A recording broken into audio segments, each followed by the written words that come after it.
If you've been following the news about Afghanistan, then you'll know that the situation there is worsening by the second. It's reported this morning that the Taliban has seized Jalalabad, which cuts off Afghanistan's capital, Kabul, to the east. And in the last hour, we hear that Taliban fighters have entered the outskirts of Kabul.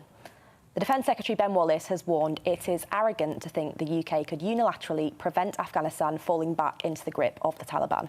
Well, earlier this week we heard that 600 British troops are being deployed to Afghanistan to assist with the evacuation of the remaining UK nationals, as well as Afghans who work with UK forces.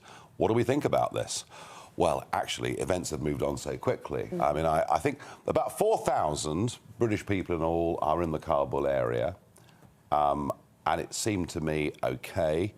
We were trying to organise something that was going to be orderly. We didn't want it to look like the fall of Saigon, when the Americans evacuated in 1975, or worse still, I mean, the prospect that comes to my mind, if the Taliban really are on the outskirts of Kabul, is if we can't get people out today, do we potentially finish up with a hostage-type situation? So I just don't know. I mean, the speed of this, of course, has taken everyone by surprise. All the experts, all the Afghan experts, thought that, in fact, the Afghan army could hold the Taliban. That's clearly proved not to be the case. And perhaps the odd thing about this morning, given the gravity of it all, is we're not hearing anything from the Prime Minister, or more particularly, the Foreign Secretary, Dominic Raab, appears to be sort of, missing.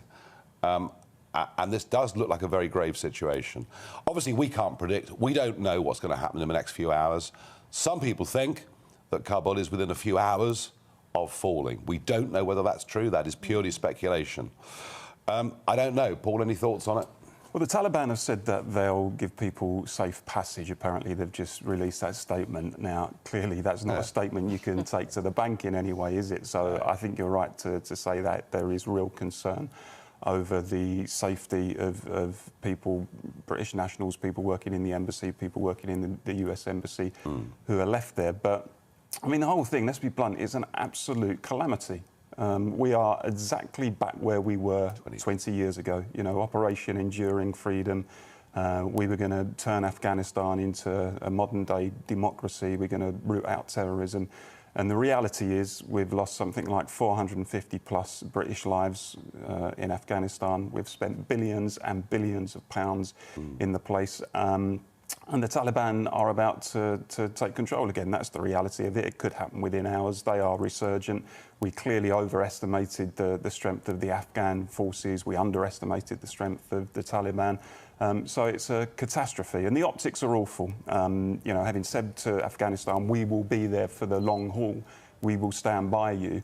And then the Americans went. When that happened, there was no option but for us to go. As you say, once the Americans we had gone, to go. We had no choice. And this did become an election issue in America. You know, both Trump and Biden said, if we win, we're going to withdraw. And that's exactly what's happened. And we saw the Defence Secretary writing today in the Telegraph, saying that this was exactly the point. As soon as the US said they were withdrawing, Britain couldn't take any sort of unilateral action to remain without finding another partner.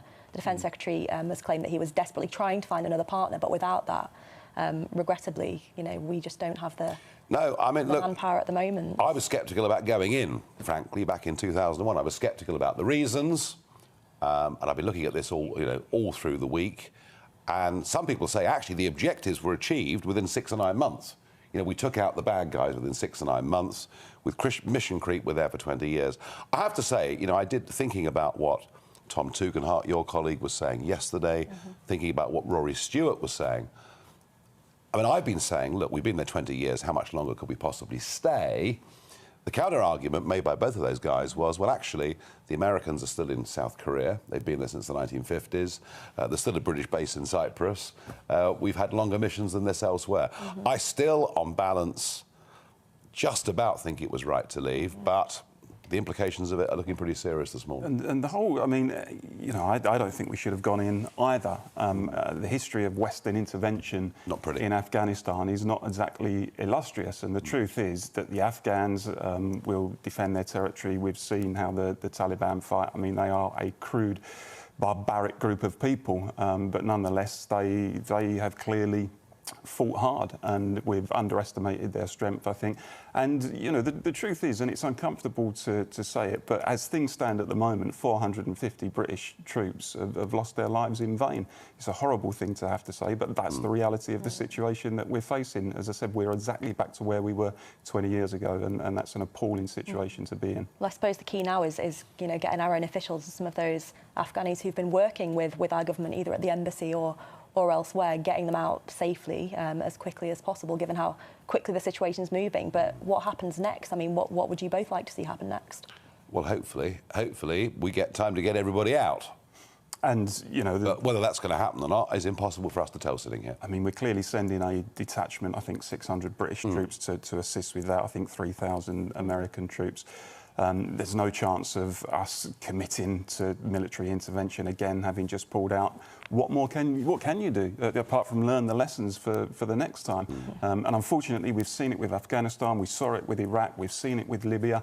We've turned these countries into basket cases when we've tried to intervene, and it seems that we never do learn the lessons. Whether we will this time.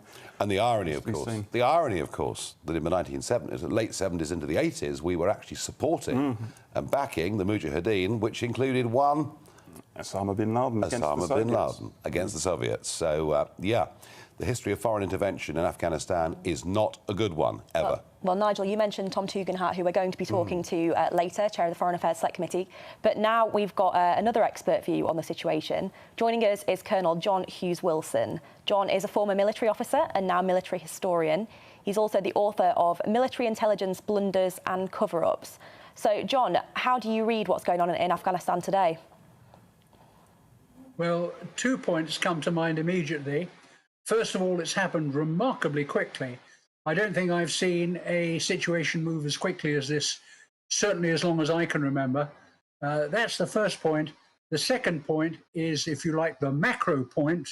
This is a strategic disaster on an almost unprecedented scale.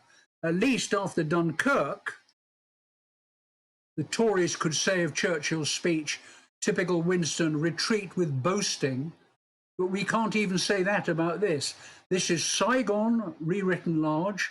The Americans have, let's not mince our words, the Americans have scuttled and gone home, having promised they were in for the long haul, and they're not, and they never are. They're looking for a quick fix.